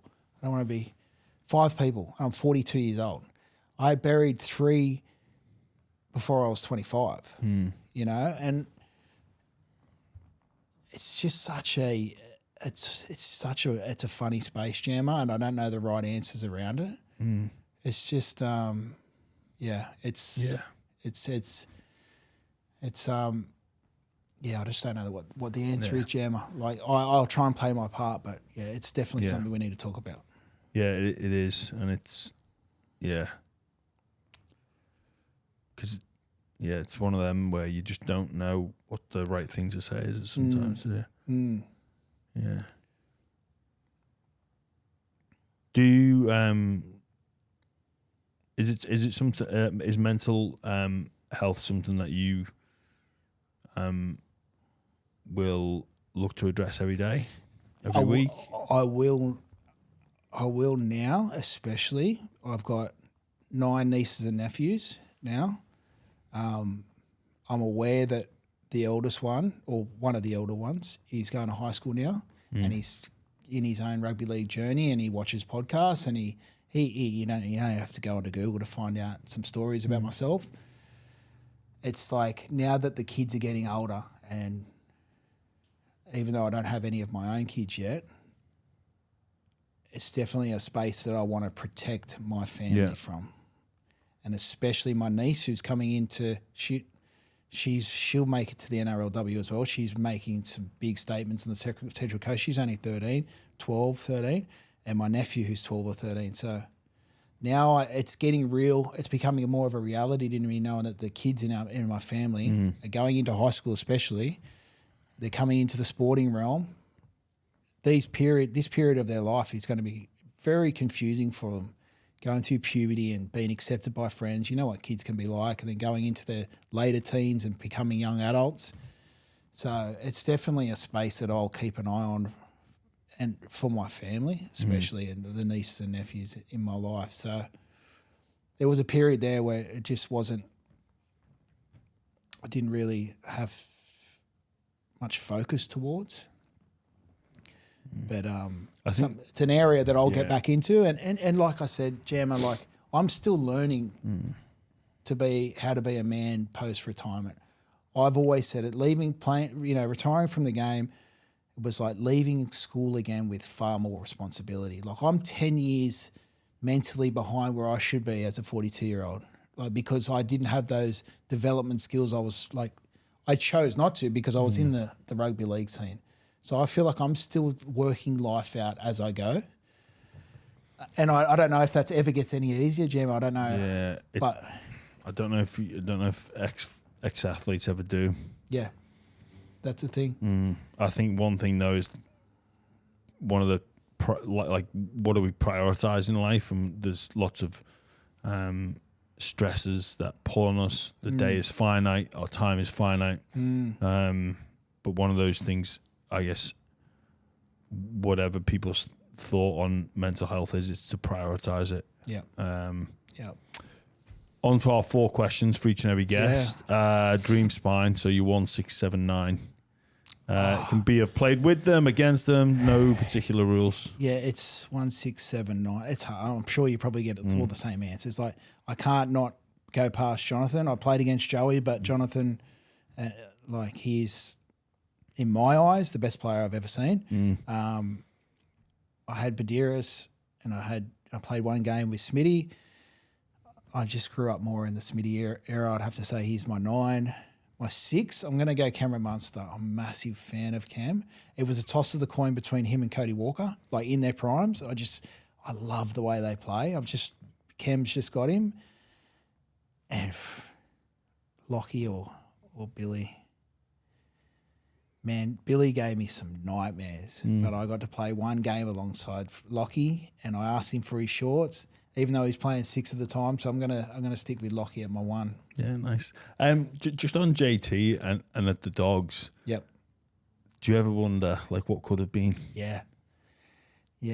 I've never seen someone compete as hard as Jonathan. Even when I watch his career at the Cowboys, how hard he competed at training and then in a game, it was just a period where Jonathan, Shifty, Sherwin and Braith were just in their prime as well.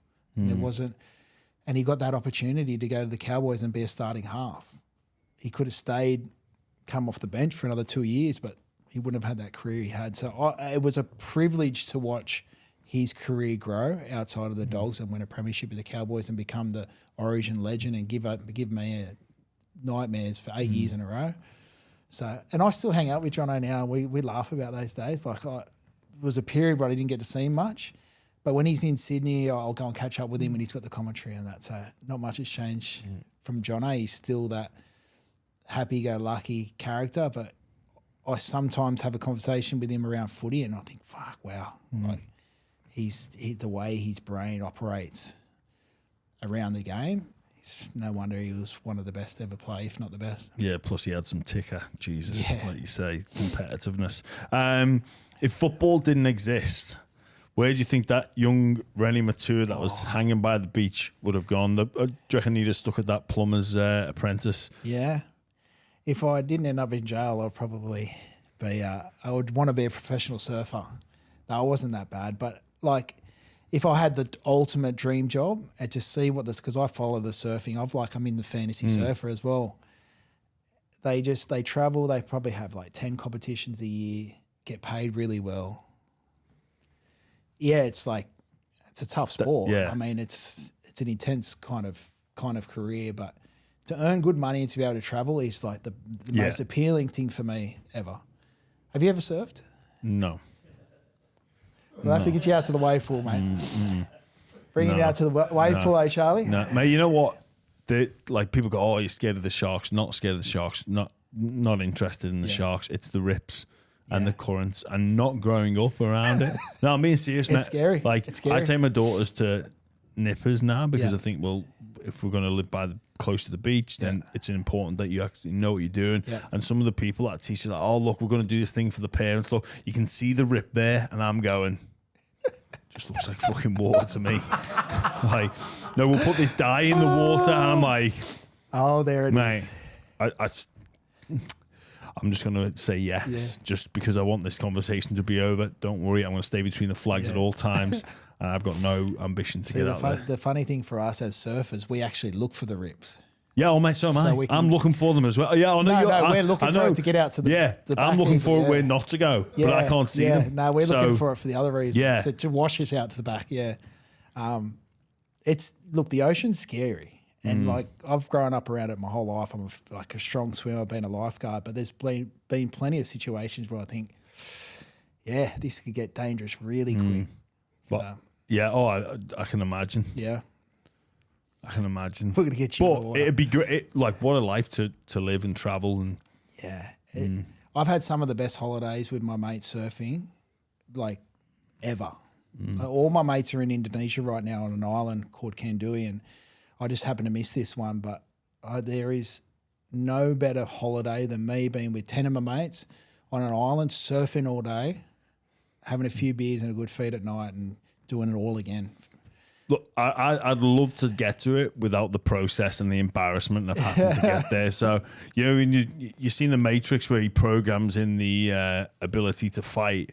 I reckon if I had one thing I could choose on The Matrix, I'd program in the ability to surf. I just don't want to go through the fucking process of and the danger of being out there. I think Jerome Luai feels the same way. Yes, he does. The most interesting person you've met along the way. I'm looking forward to hearing this answer, actually. Far out. I've met some interesting characters along my way. I guess I'm not sure off the top of my head. Russell Crowe was a strange cat. Have you met him? Yes, I have, yes. Yeah. Only very briefly. He was if you're talking about someone with a lot of profile, I think Russell Crowe would be someone that it was like a bizarre. I couldn't wait for it to be over. It was like a few hours of just awkwardness. Why was it awkward? We were just like, I didn't know if he was acting right. You know, like, are you acting right now? Yeah. Like rocking up to Today his I'm house. playing the role of the Rabbitohs. Yeah. Like, get into character. Yeah. Like, even when I stepped foot in his apartment, it was like every room was a different theme, and I just thought, and really? Then he had like a butler, and I thought this is a bit strange. And we have a feed, and then he made me like drive around Redfern with him in his Phantom, bloody one of his Bentleys or something like that. It was just. The whole thing was really bizarre, and I spoke about myself in the third person, and he blew up a bit because I was so nervous. Really? I just said to him, "Look, mate, Reni needs to do what's best for Reni," and he just went, "Don't ever speak about yourself in the third person." And I just went, "Oh, that made me cringe." Like in itself, that I did speak about myself in the third person. But the fact that he picked, but the fact that it's Russell Crowe as well. Yeah, you know, that's like. But he called you out on it. Like if you said it in this interview, I'd just be like. I'd probably not realise, and then maybe someone would point it out. But we were deep into Redfern. He was driving with a cigarette hanging out of his mouth, and just like pretty much hit the brakes and said, "Don't ever speak about yourself in the third person." I said, "Sorry, Rusty." Yeah, it was bizarre. Reni says sorry. That's why when I got out of the car and signed with the Sharks, like straight away. So yeah, that was an embarrassing situation. So he's definitely like the most interesting sort of high-profile person I've met. For sure. What about a sliding doors moment you think about? Easy. 2000, Bulldogs, Northern Eagles, Braith sets up 4 tries, scores 1. I'm sitting on on the carpet at a friend's apartment, and I'm drinking a throwdown beer, which is a VB. They were about 390 ml. We'd all get throwdowns back then, and that was like a sliding door moment. I thought, yep. I'm going back to rugby league. That's what I want to do. 2000, Northern Eagles versus Bulldogs. Yep. Don't remember what round it was, but it was 24 years, and you still remember that. Yep. I'll never forget it. I don't even remember what colour the carpet was. It was green. Sitting down in front of the TV watching the footy, drinking a throwdown. Isn't it funny the things that you remember? Yeah. Yep. And all the things you don't. Yeah.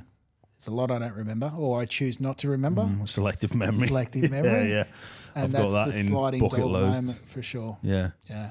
Nice. Well, Reni, mate, thank you so much for coming on. I've really enjoyed this conversation. I didn't think we'd be going to Post Office Road, but we did. Yeah.